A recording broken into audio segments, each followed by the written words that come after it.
Hey guys, so this is going to be another video on Unit 8, the Westminster format of Sri Lanka. So in a previous video, we discussed the basic things, basic differences between the two constitutions. So now let's get into the important ones.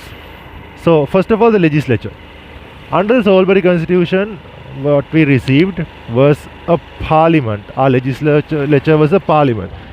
And it was a bicameral legislature where we had two houses, where the parliament included the House of Representatives and the upper house, which is the Senate. So when we talk about the head count, the House of Representatives had initially it had 101 members, 95 elected regionally, and 6 nominated by the Governor General for any unrepresented minorities. This was later expanded to 157. That's 151 elected regionally and 6 nominated by the Governor General for minorities. Following that, you have the Senate, which is the upper house, that had 30 members throughout the time. 15 nominated by the Governor General, 15 nominated by the lower house. Compared to that, the 1972 Constitution introduced a legislature with a different name, which was known as the National State Assembly. In short, we call it NSA. So the National State Assembly was a unicameral legislature. It only had one house, and that house was consisted of 168 members. All were elected, and none of them were nominated for minorities or anything. So basically all members, 168, were elected. Now those are the basic differences between the legislature. And if we get into the power, in terms of power, how different they were, to put it in the easiest way, shortest way, basically the 1972 legislature was the strongest legislature Sri Lanka has ever had. Compared to that, 1947 Salisbury legislature is the weakest legislature our country has ever seen. Now the reason is this. The reason is that the parliament under the Salisbury Constitution had so many restrictions on its power. Most of these restrictions were created by the minority protection steps that were taken under the Salisbury Constitution. Now if we list out the restrictions the Salisbury Parliament had, first you have Article 29(2), then you have judicial review power, then the British Privy Council, then you have the Governor General, and then you have the Senate. So let's explain one by one. Article 29(2) basically said the Salisbury Parliament is not allowed to pass any legislation which discriminates or favors a certain community in the country. Now this was done to assure protection for the minorities from a Sinhalese dominated parliament, which can be identified as a good thing. But on the other hand, this was a direct constitutional restriction on the power of the parliament. This is the constitution stopping the parliament from passing a law. So it was a huge restriction which made the Salisbury Parliament reasonably powerless. Also, there were two more features that were sort of like, what do you call, incorporated with this this provision. There was judicial review power, which allowed people to go to the Supreme Court, and the court was allowed to reverse any law passed by the Salisbury Parliament if it violates the Constitution. So these two are sort of attached together, because if the Parliament passes a law which is unfavorable to minorities, despite the Constitution preventing them, that you can go to the Supreme Court and use the judicial review power to reverse whatever the parliament passed. So, however, this was like a really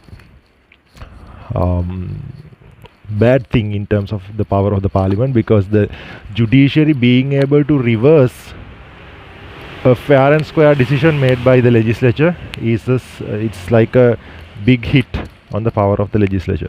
Also, then there was the British Privy Council. Now that the judicial review power is there, the fact that our highest courthouse under Salisbury was the British Privy Council, which allowed the British Privy Council, which is a part of the House of Lords, the upper house in the British legislature, that they were allowed to get involved and reverse decisions made in the people appointed parliament in Sri Lanka, in Ceylon. And that shows that the Salisbury parliament was very weak as well. Then you have the Governor General.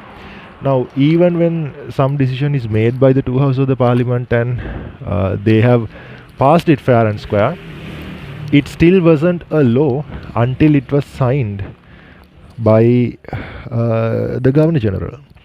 So this really made no sense, because if it is passed in the both houses of the legislature, why do you need the signature of the nominal executive? This literally showed that the Governor General sort of like he's above both houses, so he's like the third house, which is above both houses, and he has the final say over a law. So because of that, some people call the Salisbury Parliament is actually three-layered rather than calling it bicameral, because the Governor General is also like a part of it. Governor General is like the highest layer of the legislature.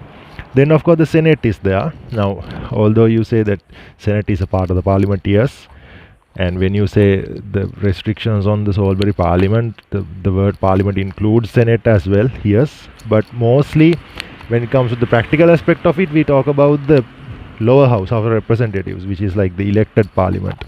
So when we talk about the House of Representatives, which is like practically the Parliament, their powers restricted with an unelected body, which was the Senate, which were like 30 dudes who weren't elected by anyone, who were just nominated, and them having power to stop something that was decided by the people appointed Parliament, people appointed House of Representatives, was also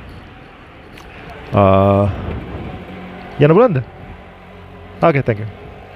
Was also another reason. Okay, give me a second. Okay, so comparing to that, the 1972 Constitution created the National State Assembly, following the concept of Parliament sovereignty. So, the 72 Constitution incorporated Parliament sovereignty, and they completely neglected the concept of separation of powers. Anyways, when you think logically, you can understand only one of those concepts can be entertained. One of them has to be compromised. You can't have Parliament sovereignty and separation of powers both. In order to have Parliament sovereignty, you have to centralize powers of the government, and if you separate the powers of the government, the Parliament is not going to be sovereign. So in 1972 they decided to have Parliament sovereignty, and because of that they centralized all the powers of the government to the National State Assembly, which means, now you guys know the legislature is anyway the National State Assembly, and the executive was the Prime Minister and the Cabinet that was appointed from the National State Assembly. Meanwhile, the Constitution also said the judiciary would be the courthouses that are established by the National State Assembly, right? So the courthouses are not provided by the Constitution, the Supreme Court and stuff. They get their power from National State Assembly. National State Assembly creates the courthouses, which means executive, legislative, judiciary, all the powers are centralized in the National State Assembly. This is the main reason for the National State Assembly to be this powerful. That's number one.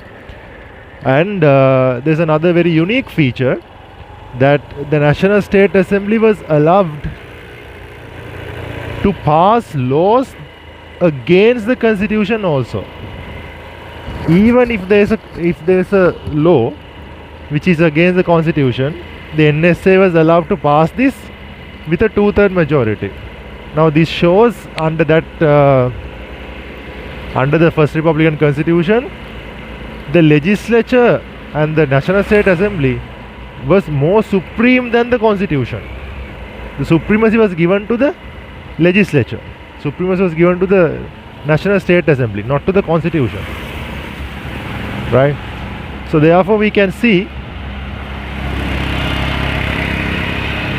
that under the 1972 Constitution, the legislature is extremely powerful. Compared to that, the Salisbury Constitution featured a really weak legislature.